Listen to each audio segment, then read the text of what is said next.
Welcome back, everybody, to a Tuesday afternoon edition of Real Sports. Of course, it's me, Colin and Matt. We are here to break down basically the NBA playoffs. We've got a lot of shit going on. We actually have breaking news. Zach LaVine has just entered the health and safety protocols, so his status for tonight's Game 5 is in jeopardy. So basically, just give Milwaukee that game if he does not play. And that would be another series, right? Yeah, it's 3-1. We'll go over where all the series stands and where our picks are currently sitting. And then after that, we'll talk a little bit about the draft, where we think things are going, because stuff changed since last Tuesday. Vegas has a new number one overall pick favorite as of yesterday. So let's go ahead and break down the series that we have on hand in the NBA, starting with the one that is lights out and over as Boston sweep Brooklyn 4-0.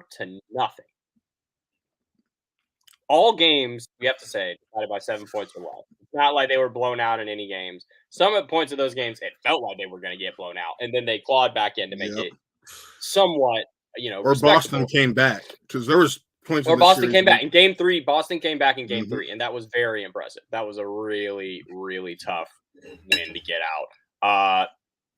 I just think the defense of Boston is the hero here. We're definitely seeing the elevation of Jason Tatum, but that plays into the defensive side of it. He stepped up his defense. He's able to truly guard 4 positions. Switches are nothing to this Boston team. I mean, Marcus Smart is staring down 7-foot Kevin Durant like it's nothing. You're a supposed Brooklyn fan. So how was it watching these games? And the expectations were definitely through the roof. So I was a Brooklyn. I hopped off the bandwagon when everybody else jumped on. Because I liked Brooklyn when they first moved to Brooklyn and were underdogs, and just Deron Williams, all that. That was my Brooklyn team. Like, that was my Brooklyn team. The Gerald Wallace, Deron Williams, all that. Those were my Brooklyn teams. But I still, because once you are a fan of a team, you still follow them, even if you're no longer really a fan. And I keep following Brooklyn, and it helps a little bit when my favorite point guard of all time is playing for him. But it sucks. Ultimately, it makes you wonder why they made that trade mid-season. Like, Ben Simmons didn't play. Ben Simmons did not play a single minute, and games were decided by 7 points or less. Guarantee you that would have his defense. Forget his scoring, because we all know he can't score, really. They had no answer for Jason Tatum. Exactly. And it was sitting on the bench in bright-ass Gucci clothes. While everybody else is wearing black. Literally. Like, the most annoying-looking outfit I have ever seen. Like, if anything was a cry for help, it was the outfit. But, yeah, you could have put Ben Simmons on Jason Tatum, no issue, and that would have been probably the equalizer. Like, they could have told Ben, yo, we'll put you on a minutes restriction. And granted, they're saying that there's mental side of things for him, and that's part of a setback. Look, dude, you're gonna have to play. You have a history of quitting on teams. You quit on the Australian national team. You quit on LSU. You quit on the 76ers. And now you didn't even show up for the Nets. So what does that say to you about a player like him? He's a quitter. To be fair, they traded a quitter for a quitter. This is true, but the other quitter at least shows up in the regular season. Yeah, but we'll talk about that. I mean, there's I have a lot to say, and we'll get to the main topic of this after we break down all of the series, which, if you didn't see the name of the video, is it should KD have stayed in Golden State? I mean, this is a real thing. Actually, fuck it. Let's just talk about it now. I mean, I think we talk about it with the series. I mean, this is just one of. I mean, I just heard them say on ESPN before you came on, is that this Nets team is one of the biggest what ifs in NBA history. Yes. Yeah, I think an even bigger what if is what if Kevin Durant doesn't leave the Warriors? What if Kyrie doesn't request a trade? That's fine. Yeah, there's all these what ifs, but we gotta. But my point is, those two tie into this team specifically. Oh yeah, but he wasn't staying in Boston. We saw how toxic that was in Boston this week. Oh yeah, that was high tempo.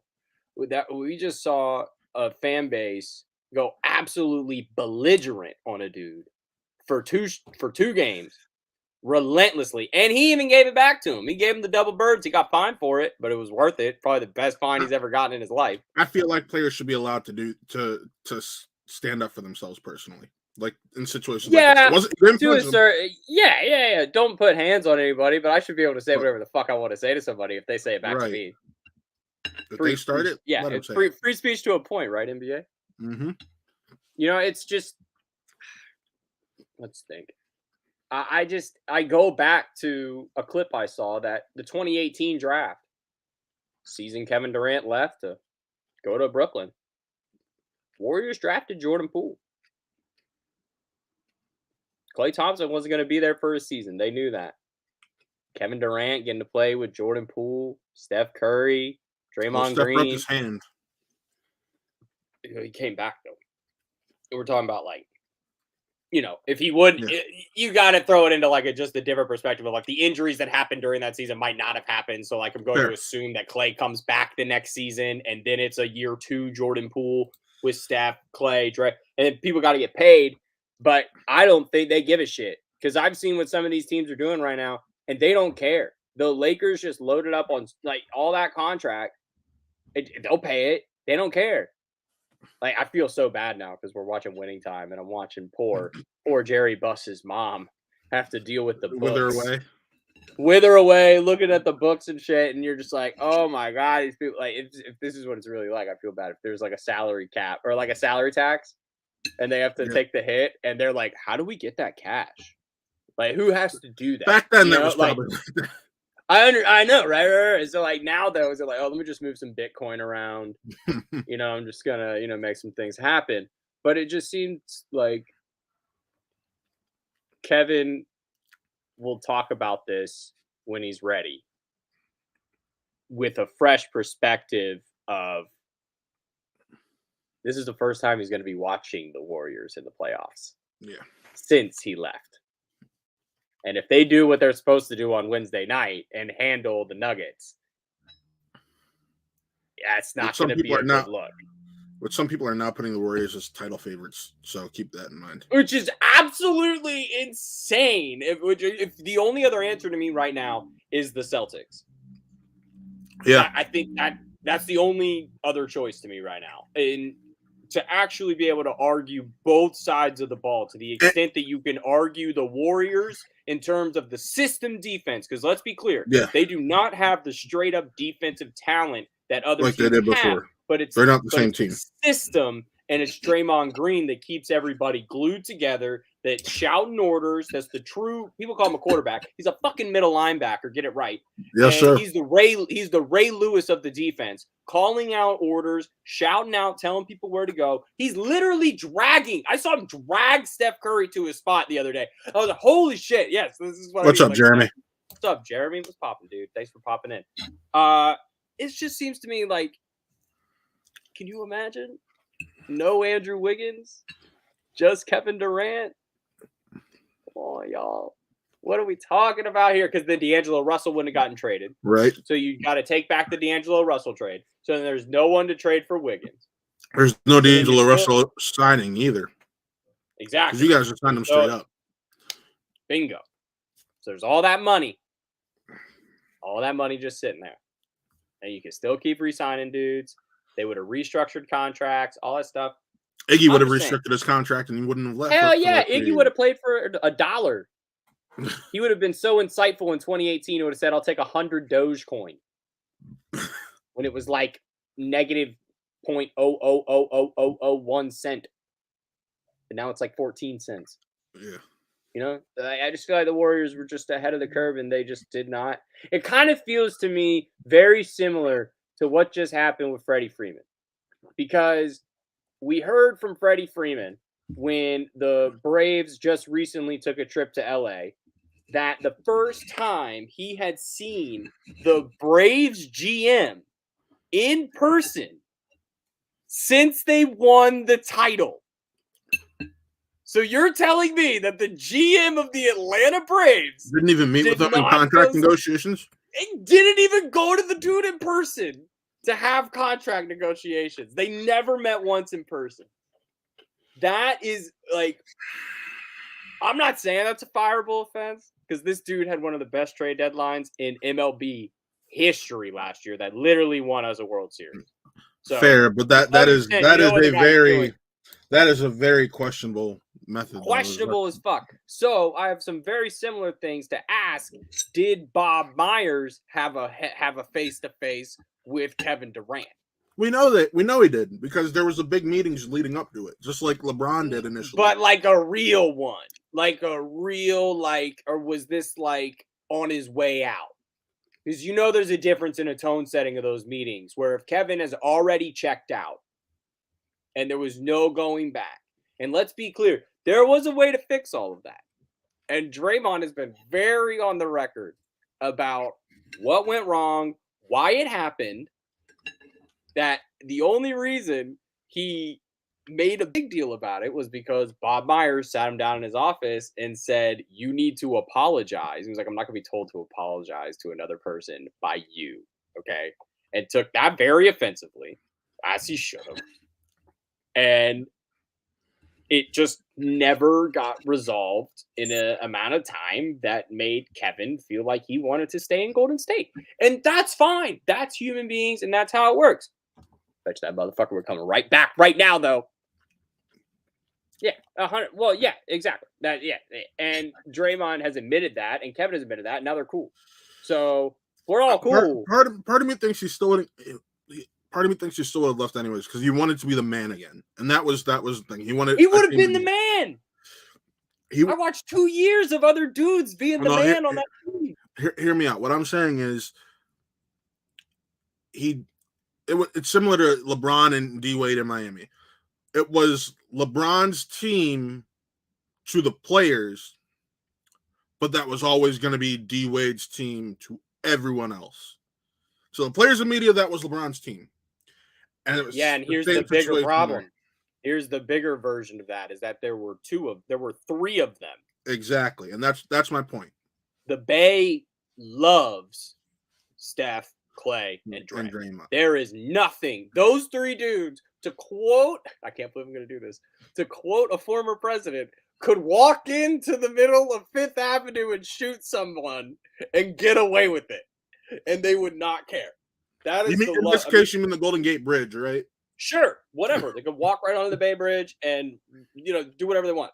And Kevin did not have that liberty, and I really feel bad that he didn't, because he didn't have it from the media at the end, because the local media was much quicker to turn on Kevin Durant than they would have been to turn on Draymond Green, because Draymond Green had earned those years of respect and already did his job, and already earned it with them. And Kevin was still, Kevin did a great, the thing that always weirded me out was how much he seated himself in the community. He was really involved with Chase Center, the whole 9. You don't think Kevin Durant's a big reason why that Chase Center even exists, because of the evaluation that he probably brought on top of the players that they already had. Now, granted, we won a title. We won a title. And then, no. You won 2. Won 2 titles. And then with KD. One without KD. One without, right. We won title. That's what I meant. We won title. We won 1 title without him.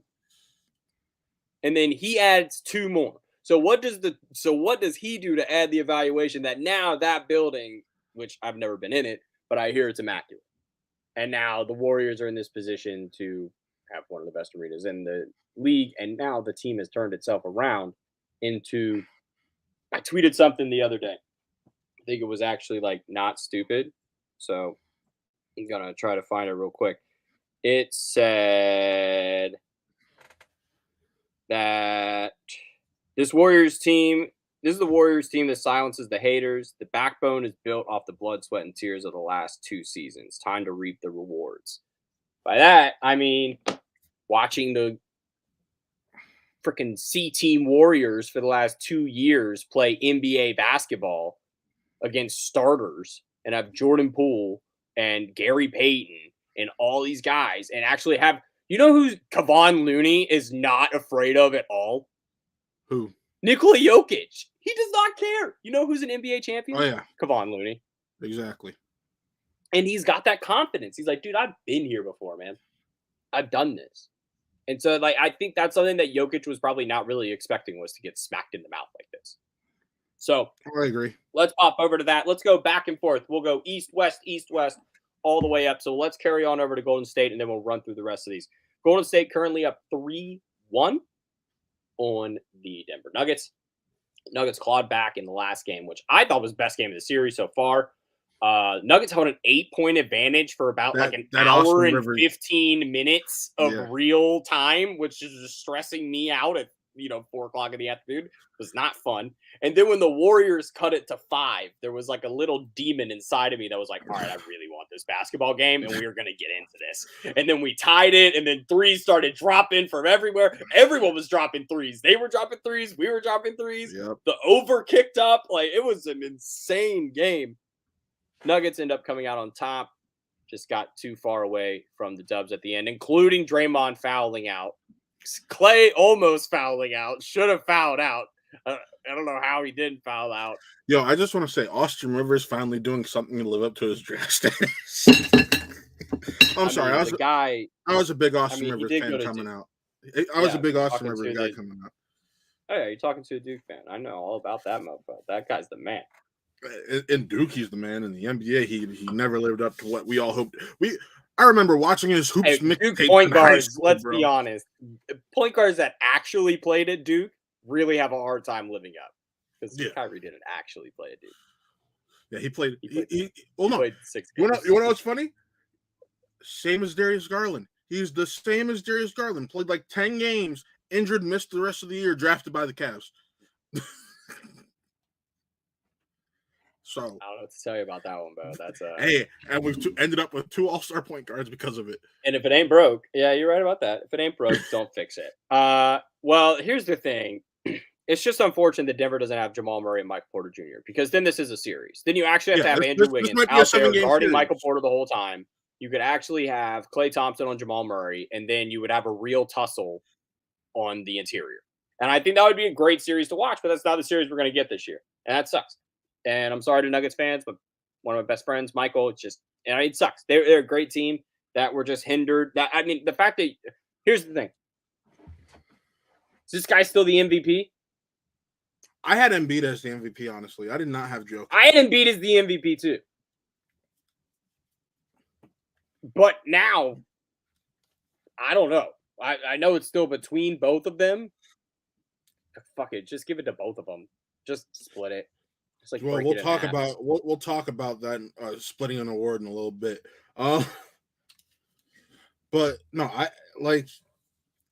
Jokic is the only reason they've even been somewhat in these games, so that's part of the reason I got to give him his respect. He's averaging like 32.5 points in the series, like 16 rebounds. I would too if I was the only one. And then there was the moment in the middle of game 4 where he just goes on this 30-second stretch of yeeting threes from the top of the key, of just stepping into him, and no one sees it coming, because it's usually when he stops, waits for the pick to come around, and he got those little seconds of space, boom, just starts donking threes. It was insane. I don't know how that guy does that. No, he is by far one of the most interesting players there is. And to think he was a 2nd-round pick, that's the scary part. So, hey, more power to him. I love it. I respect it. So what's that? What's the song from the new Karate Kid movie? 20% hot, 20% remember the name. Will. Remember the name. Yeah. That's basically like what was like playing in his head. And they're gonna remember the name, and then he eventually gets this swole big dude. But quick backtrack recap. Matt had Nets in 7. I had Brooklyn in 6. So we both fucked up there. We both fucked up, but Colin picked the right winner. So we'll give that 1 point. If you pick the winner, that's 1 point. If you pick the series, you just said you picked Brooklyn in 6. No, I picked Boston. I put a B. I put a B because I put in for you and B for me. I know. So did I. I'm just trying to remember. I was looking at it last night. And So So you get 0 points. I get 1 point from that one. Okay.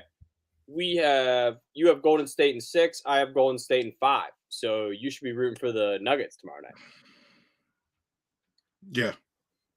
Yeah. All right. Pop back over to the East. Pick your series, sir. What do you want to talk about next? Oh, let's see. Popping back over to the East, let's talk about the fact that James Harden's choking again, as we all expected. As soon as it hits playoff time, what happens? James Harden disappears.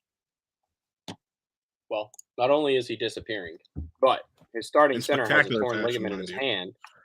Yes. His starting center, Joel Embiid, has a torn ligament in his hand, which he will not get surgery on. We'll get there probably next, Reefism. I'm right with you there. But yeah, he's got a torn ligament in his thumb, and he'll have to get surgery after the season. But he's like, I'm playing through it. I'm not. You. To be honest, you have to play through it because you decided you want to team up with James Harden, who is the man who disappears whenever the calendar flips to past April 15th. Yeah, this was just not fun to watch. But you know who is fun to watch? Who? Pascal Siakam. All right. That man is entertaining. He's been entertaining since he whooped the Warriors' ass. Mm-hmm. And now he's finally got a little bit of a team around him that he trusts. Fred VanVleet's still an old ass mofo. Now, I can't believe he's about to be 30 years old. That's crazy.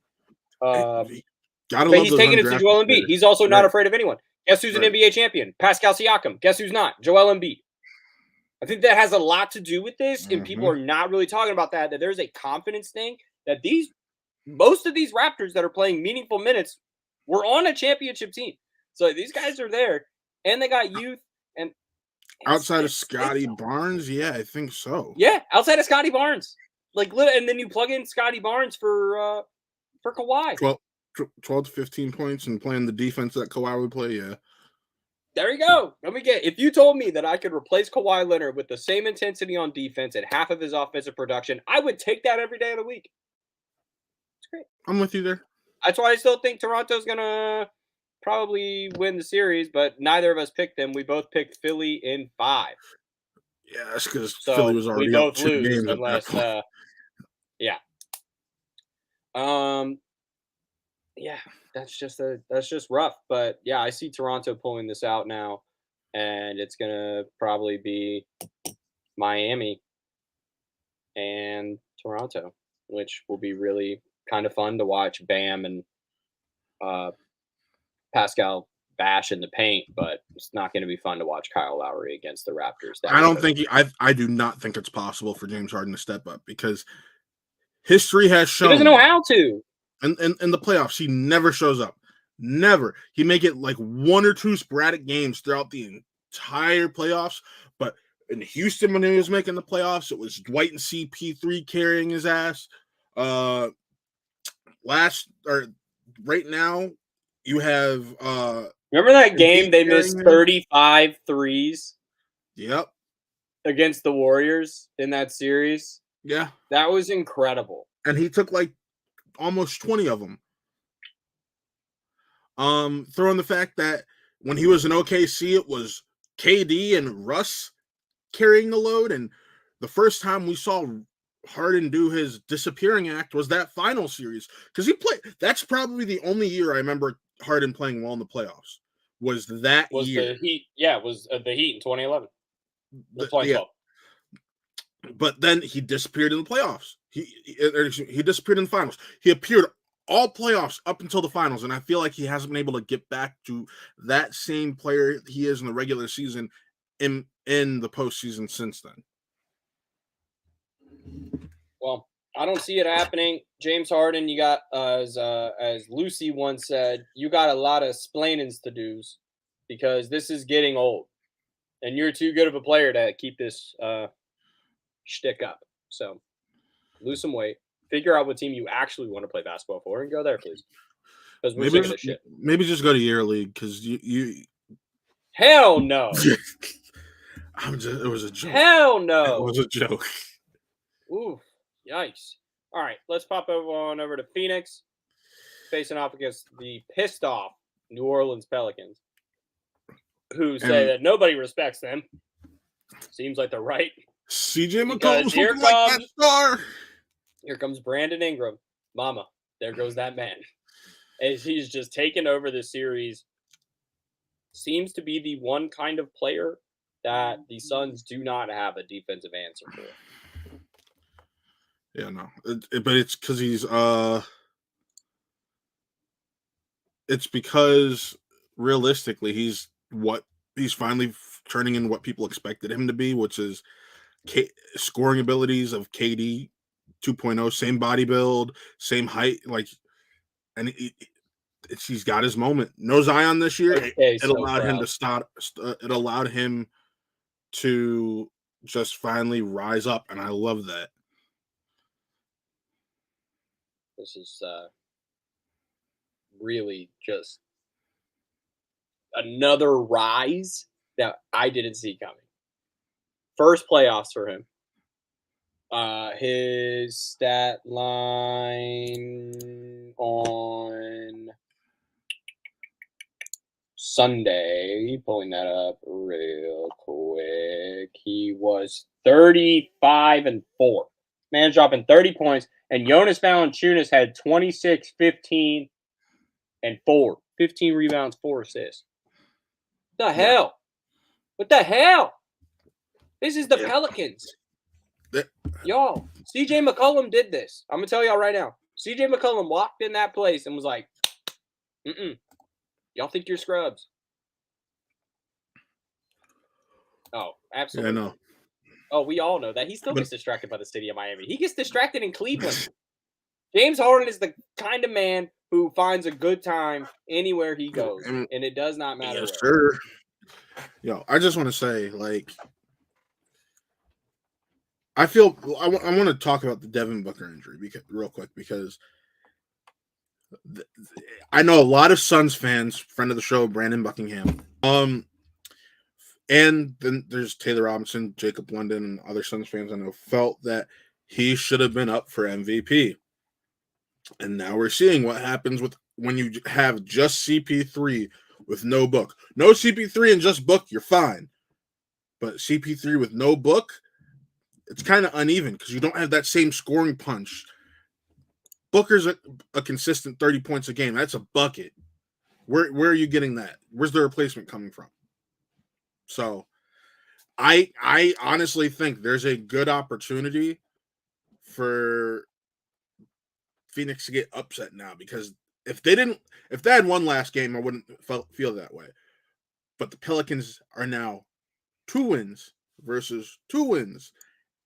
And I feel like it could go either way at this point, especially since they're saying Booker's out 2 to 3 weeks. That means he's out the rest of this series. All right, I'm trying to do a little bit of hot research to try to prove a point. Continue on your point. You're doing good.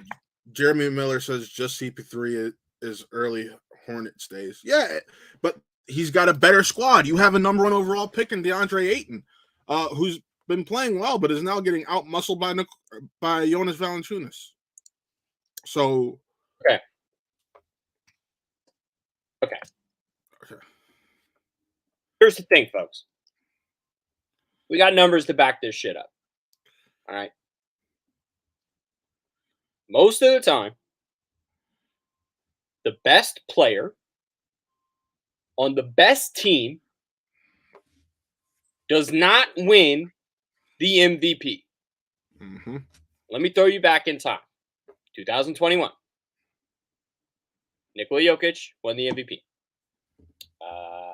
The Denver Nuggets were they were top 2, if I remember correctly. They weren't 1. 2 seed?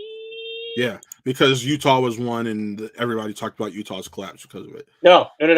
Phoenix was 2. Denver was 3. Okay. 3 seed for them. Okay. The year before. How far back on this website? Let me go. Oh, shit. Let's go NBA.com. Oh, yeah. NBA.com is the truth. Okay. 2020 doesn't count. But we're just not going to talk about 2020. 2019, however. Oh, you're talking about Giannis wins. Okay, because Giannis was on the And best team that year. Okay. yes. No, because they were on the rise, and that's kind of how Yeah, that shit yeah, goes, right? right. Okay. And then we go back again, 2016. The Warriors were not the number 1 seed in 2016, nor were they in 2015. So if we're looking at realistic expectations, Last time it's happened was with LeBron James in 20, 2012, right? yeah, 2012. So that's an anomaly.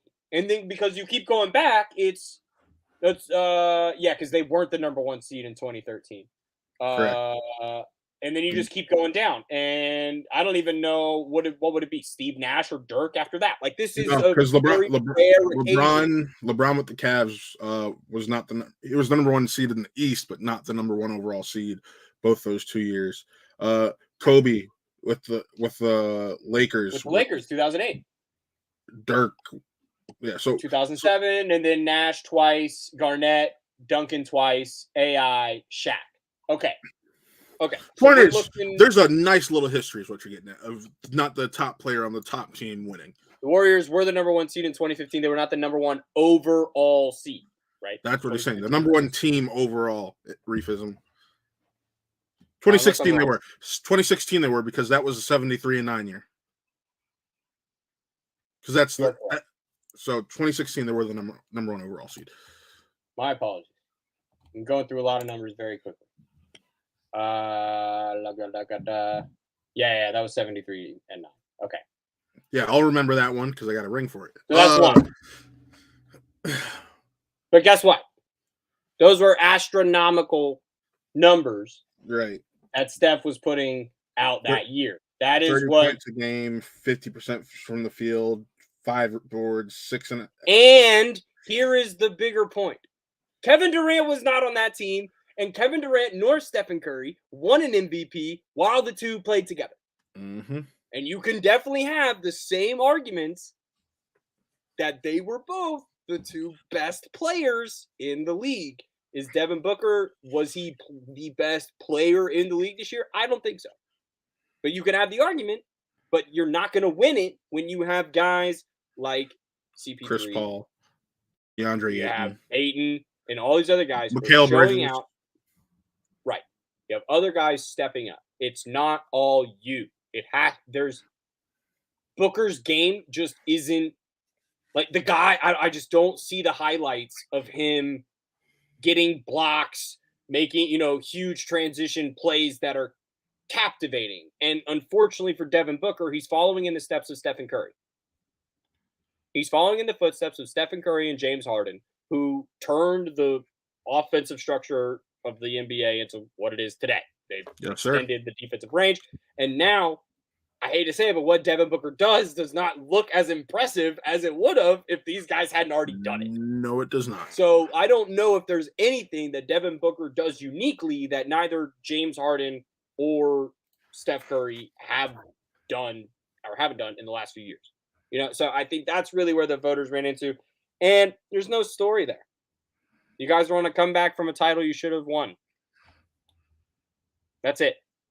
You should be doing this. I think that's mainly the thing. The Phoenix Suns should win this title. Statistically, teams who are as good as them over the course of a regular season in terms of dominant performances, point differentials, all those defensive stats, everything point in the direction that this team should and will win the NBA Finals, because every other team who's matched them or that they've come close to in these statistics have walked away with titles. So if they give this up, the voters aren't going to look stupid then. When Michael Jordan won his first regular season MVP in the 87-88 season, the Bulls weren't the number 1 overall seed either. There we go. So it's storyline. And that is the second part of the argument, is that the storyline was, yeah, you should have been doing this because we saw you do this in the finals last year and all the way up leading up to the finals on that tear. And there just wasn't anything new. Correct. And I think that's that's kind of it.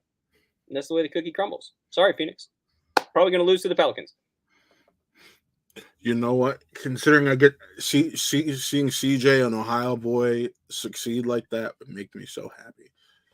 Seeing CJ and a Duke guy on the same court really make me happy. Two Duke guys, because let's be honest, there's a chance that if they do win, Zion's back for the next series. Yeah, but like Brandon Ingram was more drastically affected by the Duke loss to Lehigh since he was a year removed from the team than Zion was, because I'm pretty sure Zion was in like 7th grade when that game happened.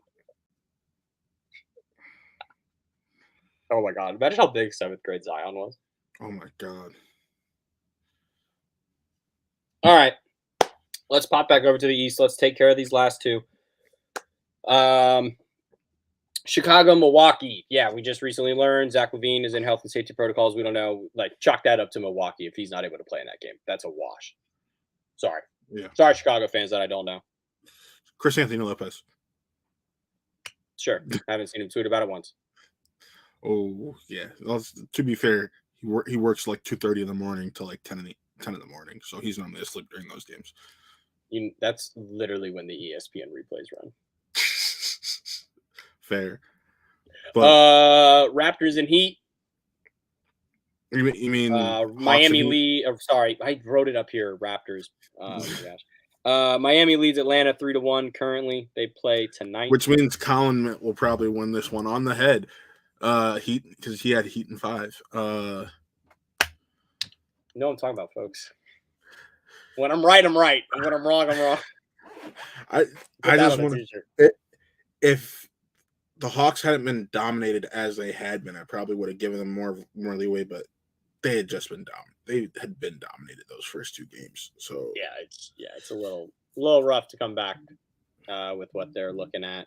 Over to Memphis, Minnesota. Memphis and Minnesota are tied 2. This series is going 7. This series is going 7. It needs to go 7 because the Warriors are going to win tomorrow, and then they're going to be off for like a week. It's going to be great. They're just going to let these two slug at it. And I want to see John Morant versus Stephen Curry so bad, but I am rooting for Minnesota because I do not want to play John Curry. You mean the most improved player? No, that's Desmond Bane. Right. That's my. It's Desmond Bane. Yeah, guys. So we said last week John Morant literally sent Desmond Bane his most improved player award because he didn't want it. Yeah, because most people who I would have felt insulted if I was John Morant. I would have felt insulted. I should have been an MVP candidate, and instead you sent me most improved player. Fuck you. And you and I talked about it a week or 2 ago where. We didn't think he deserved to be a most improved candidate. He should have been an MVP he's an MVP player. Like, God, like, come on, y'all. Like, that's honestly, like, we could have given it to Giannis the year he won the MVP. Yeah. These awards are separate. But, like, these voters that are doing this, oh my God, watch some fucking basketball because Jordan Poole is like literally out here dominating fools on defense, making stops in the paint, and then going in and making transition plays that are way beyond what he was doing last year in the last 2 years. And it's just ridiculous. Call me a homer, but this is like the one award that the Warriors had any fucking shout in, besides Draymond for Defensive Player of the Year if it was a possibility. But I think he's missed too many games for.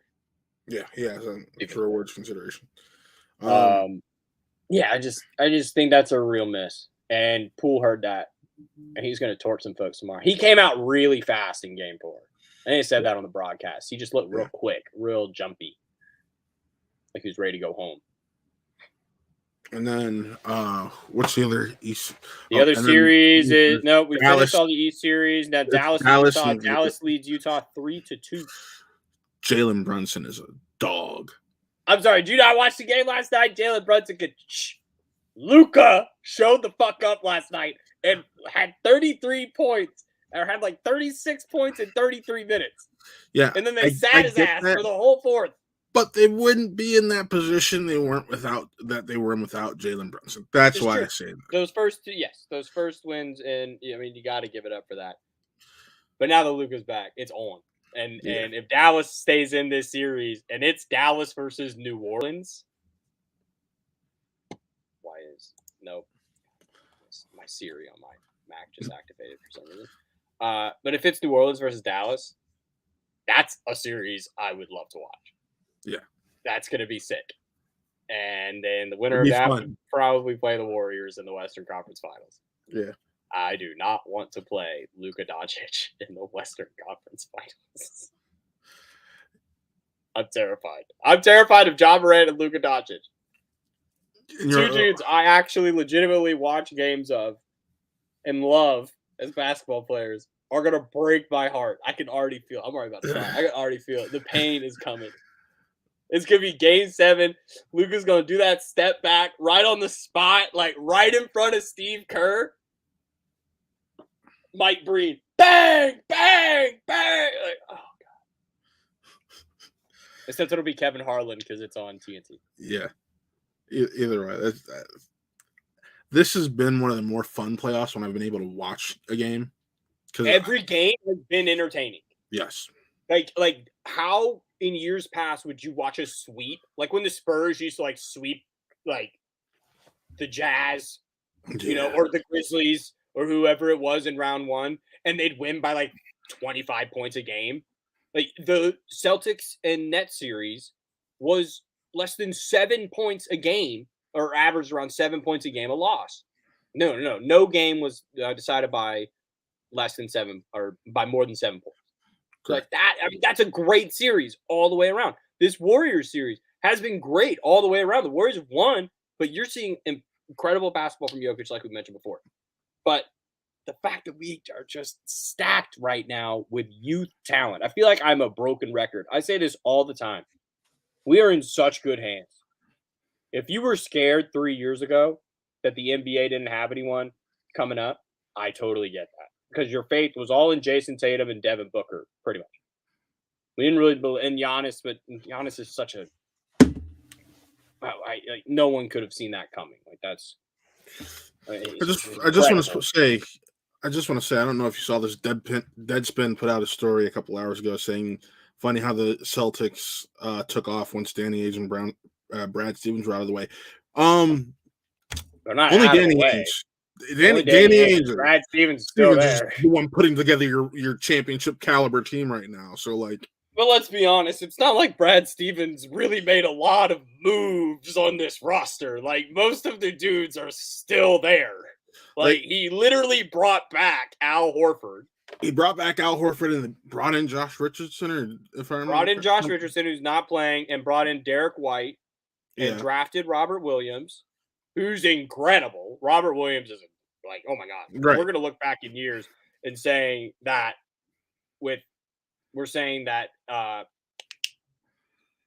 in 5 years, his contract is just going to be like laughable of how good of a discount it is for the Celtics in a few years. I mean, Ethan coming in saying replacing KD with any other player in the league right now wouldn't have made any difference. That's a fact. You got to put LeBron James on the Nets, and I don't think it would have worked.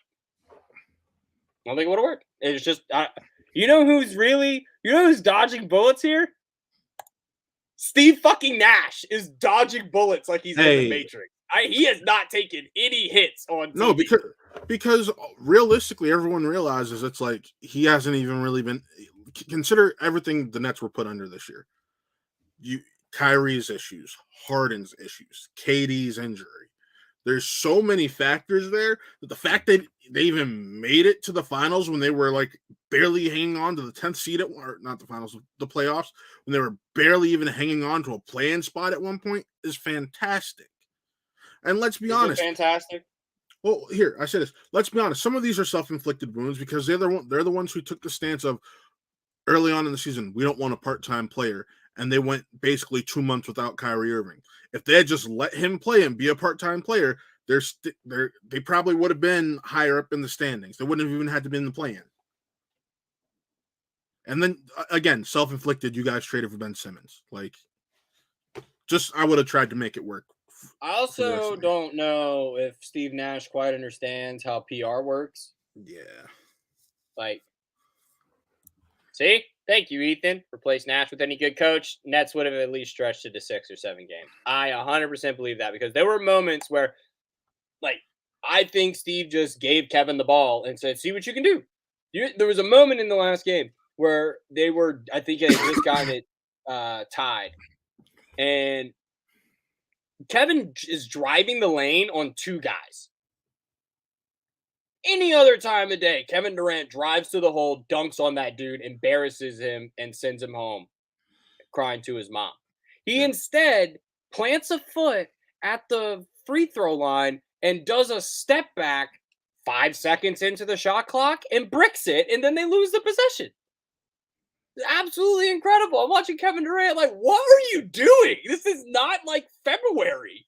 And I think that's the biggest problem. Steve Nash does not know how to bring out more of these guys in the moment. I don't think he's that guy. I don't think Steve Nash is going to look at Kevin Durant and tell him to get his fucking act together. I really don't think so. Because then he'd be too afraid of how everybody else would look at him. Like, honestly, I see a lot of similarities between Steve Nash and his attitude and like some of the coaches from like the 70s and 80s that we're seeing in like winning time. That they're not confrontational dudes. You know, they're there to manage. That's not it. The best coaches are not there to manage. Like That's Steve why people Kerr will respect tell Ty you, Lue like, so much. LeBron has said, oh yeah, Ty, yeah. people within the Cavs organization have said, Ty We Lue can just challenge say it. LeBron. It's because he's probably white too. It's because he's a former white player. I'm gonna tell you right now. You know who Steve Nash was not? That's fine. That's totally fine. You know who Steve Nash probably wasn't yelling at in a Suns huddle? Amari Stoudemire. Let's go throw that out there. Probably not the dude that he was going to look in the eye and be like, it's time for you to get your fucking act together. And that's a really timid attitude that I don't think is going to play on a team like this. You can go coach the Magic. I think you can coach the Nets with playoff aspirations and have this kind of attitude towards coaching. Because there were moments where they should have mic'd in and shit, and they didn't. And like it should have been inside the Nets huddle, and they were probably like, oh, there ain't nothing good here. Just remember, KD handpicked him. Keep that in mind. That's fine. And now he regrets it. But he's going to get his ass fired. But he's because KD, reports have already come out and said that KD wants him there still. So that's fine. You know what? The Nets have literally been the poster child of saying something and then 2 days later doing the exact fucking opposite of it all season long. So I don't really care. Jeremy Miller, I got to agree with you right here. Player coaches in the NBA seem to be so player friendly. There are very few good player coaches out there. Tyler, I said very few. Kerr is among the few that are good. Hush. Steve Kerr, Ty Lue, Doc Rivers, to a certain degree. I'm not gonna give it to. Is he coaching currently? No. I'm not gonna give it to Ime Udoka. Monty. Yeah. Monty. Sorry, Monty. But Ime Udoka. Jeremy Miller. I'm just talking about current ones. So I'm not gonna give it to Ime Udoka right now because it's one season. Here we go. Nash reminds me a bit of Doug Collins with the Jordan and the Bulls. Get the ball to Jordan. Everybody else get the fuck out of the way. Yeah, except like I don't think Steve wanted to give the ball to Kevin. I think Steve wanted to give the ball to Kyrie. Point guard ain't going to just give it over to Kevin Durant. No, he's going to try to run it through Kyrie, and he can never get the system going. That sucks. And then Kyrie came out last night and was like, yeah, I've been a hinder. Yeah, no shit. He's like, I probably could have been around more. Yeah, no shit. Like 18 years later, deadbeat dad coming back around. Come on. That's what he sounded like last night. It was really sad. Yeah, really sad. He's like, yeah, my thing was a distraction, wasn't it? It's like, yeah, no of course shit. It was a distraction. Oh boy. All right, let's scoot on over to the NFL draft, man. We're 2 days away, and we are right around the time where you cannot believe anything that you hear. It's true. The only thing I actually am believing right now is the fact that Trayvon Walker has moved up to the favorite for number one, and I agree with that because I feel like he is the best player. Granted, I'm an Ohio State guy, so I guess my dislike for Aiden Hutchinson could be viewed as biased, but I think when you're looking at boom or bust, I think he's like a T-Rex. He's like, I got big head, Little arms.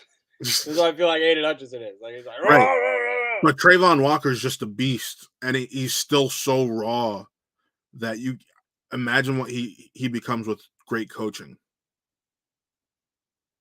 Oh, sorry. JJ Redick just showed up on ESPN, so I thought it was going to be interesting, but he's not being interesting. All right, I just pulled up the latest mock draft from NFL.com. They actually have Ike Ekonwu going number 1, Okay. which I think would be the smart choice. If I was the Jags, I'm protecting that kid. I'm protecting Sunshine, Trevor Lawrence all day long. I don't care That's how what they fast you can should give him the do. ball back. That's what they should do. Do I trust them to do it? No. NFL draft starts It's Thursday, Thursday. 7 p.m. Eastern, and then that's just round 1. Friday, round 2 and 3. Saturday, round 4 through 7. So, round 1, big moves possibility. I think the shocker of the draft is going to be when Sauce Gardner goes Number 4. top 4. And it'll really start to make everybody go, oh shit, when do I have to take Derek Stingley? And it's just going to start this chain effect. As we make our way down, I'm just going to run through this mock draft. We got Ekonwu going to the Jags, Aiden Hutchinson going to the Lions, Sauce Gardner to the Texans, Trayvon Walker going to the Jets. That'd be a huge fall if Trayvon Walker fell all the way to the Jets. I don't see how the Texans pass that up. Giants get Evan Neal, Panthers Charles Cross, Giants get Derek Stingley, Falcons get Garrett Wilson, Seahawks I get really Kayvon hope that Thibodeau. doesn't happen. That the Falcons get Garrett Wilson. Yeah, I really hope that doesn't happen. Him and Kyle Pitts. Oh my god. Oh my god. Yeah, but they don't have a quarterback to throw to him. You get the quarterback eventually. You know, Mm. Tyreek Hill was already there. And they just brought in Pat Mahomes. He made it better. So you never know. Drake London to the Jets. Kyle Hamilton to the Commanders. Seems weird. Jameson Williams to the Vikings. Jermaine Johnson II to the Texans. Jordan Davis to the Ravens. That's the best mock draft I've seen yet. Everyone else is like offensive tackle. But if those are already gone, if Neal, Cross, and Ekonwu are already gone, I don't want no Tyler Linderman at the 14th pick. I will lose my shit. I mean, y'all do need a center though. So like, yeah, but I'm not picking them at 14, bro. We got a lot of offensive linemen deeper in this draft. Some good ones too. Jeremy Chris Miller says a friend of Olave. mine in my hometown is in the draft. Malcolm Rodriguez. He played at OK State. I hope you land somewhere good. Yeah, that'd be great. Look for his name, man. That's fantastic. That's great. I love that. Love to have a little personal side in it. With the Eagles' first pick of the first round, they get Chris Olave. Then the Saints get Trevor Penning. Chargers, Trent McDuffie. The Eagles' second pick is Devontae Wyatt. Saints' second pick is Treylon Burks, who I think is what a steal of the draft. Treylon Burks, I saw described, read in an article, is Deebo Samuels if he took a Mario power-up mushroom. Here's my issue with Treylon Burke is that 40 time was not good, and there's questions about his motor. So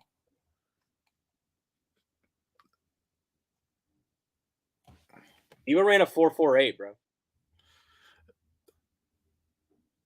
Okay, but compared to the other receivers in this class, right? But it's not about what you. He ran a 4.55. Yeah, that 4.55 is rough. Yeah, that's right. Malik Willis to the Steelers at 20. Please take him. See what happens. Devin Lloyd to the Pats at 21. Did the Browns have a first round pick? No, we traded it for Deshaun. Oh, for that scumbag. Yes. Just trust me, I was eyeballing Breece Hall to the Bills at 25 is a nice pick as well. I like him a lot. He's my favorite running back in this class. For sure. All right, Matt, give me 3 names that you are looking for as a Browns fan Thursday night. Oh, as in Thursday no, night. No. I just mean 3 names that you're excited for. That these have been like, all right, I'm excited for these guys. Non-Ohio State guys, I'm going to challenge you. Yeah, if Jerry Rice ran the 40 again at the end of his career, probably would have been like a 4.4. Yeah. Somehow he got faster. Personally, I want to see David Ajobo. Still, like, he's going to be ready for the beginning of the season. Yeah, getting Achilles is a hard one, but I'd still like to see him go first round. I found a loophole to your one because I'm going to pick recovering guys. Jameson Williams, former Ohio State guy, who just balled out at Alabama. Just want to say, in my eyes, Ohio State has 3 first-round receivers this year. Because he still played well when he was with us, and I actually do like Linderbaum. So I don't want him to go to Baltimore. But Jameson? No, the center. Linderbaum. Linderbaum? Linderbaum. Lindenbaum? I don't know. Linderbaum. That's one of the two. Yeah, Buck, no. that's not happening. They're saying there's a possibility he falls to the later half of the first. He ain't round. getting past 14, I'm going to tell you right now. And if he gets past 14, the Ravens are going to trade back and figure out just when that motherfucker's going to be. If he gets past 14, Colin's going to cry on the inside. No, I will cry if the Ravens draft an offensive tackle that's not Charles Cross. Or Evan Neal, but I don't think Evan Neal is going to fall to 14. Yeah, no. All right. My 3 guys, real simple. Sauce, Stingley. Where's my other boy? Where's he at? Where'd you go? Oh, Jermaine Johnson the second. Shout out to Last Chance U vet, Jermaine Johnson the second. I think he's the best defensive end in this class. I'll say that again. I think he's the best defensive end in this class. And I think when we look back in a few years, he will be tearing it up for whatever team got him and probably has a better dude to pair him along with than some of these teams picking in the top 5. If he falls to the Ravens, you're all fucked. He's going to have like 8-9 sacks per year. Calling it now. Just saying. Or Jordan Davis. I'm telling y'all, if Jordan Davis gets on the Ravens, that big mofo is going to come out wearing purple and black. That dude is huge. They would have to fix the doors for him to get through the doors. Oh, my gosh. And Ronnie Stanley is looking to come back healthy as well. That news came across the Ravens desk today. Yeah, but can we really trust him to come back healthy? We don't know. But that's why we got to get Charles Cross and not Jordan Davis. Or maybe trade 2 third-round picks and 3 fourth-round picks and next year's first for another first. And don't move 14. Okay. I don't need 9 draft picks. They're cool. I just don't know what we're going to do with 2 third-round picks, 3 fourth-round picks. Crazy. Yeah. But, folks, I think that's going to do it. We're going to call it. Sure. We'll probably maybe do something Thursday night for the draft. We'll see maybe what's going on. We'll see how life looks. More if we do something post-draft to just focus on draft. I think you and I talked about late Sunday. I've watched a little bit of USFL. I've enjoyed, but outside of the QB play, I enjoyed what I've seen. When I saw the one team rush for 36 times in a row, I turned it off. I was like, whoa. Colin's like, this is not what I signed up for. I was like, if I want to watch this, I can go watch the SEC. It's fine. If you want to watch this, you can go watch the Cleveland Browns. True. Yeah, we'll probably do a draft recap sometime this weekend. We'll see what happens. But thanks everybody hanging out. Reed, Jeremy, Brandon, Nathan, Ethan. Thanks for popping in. Ethan, you guys are great. Appreciate it. See you next time. This was Real Sports. Peace.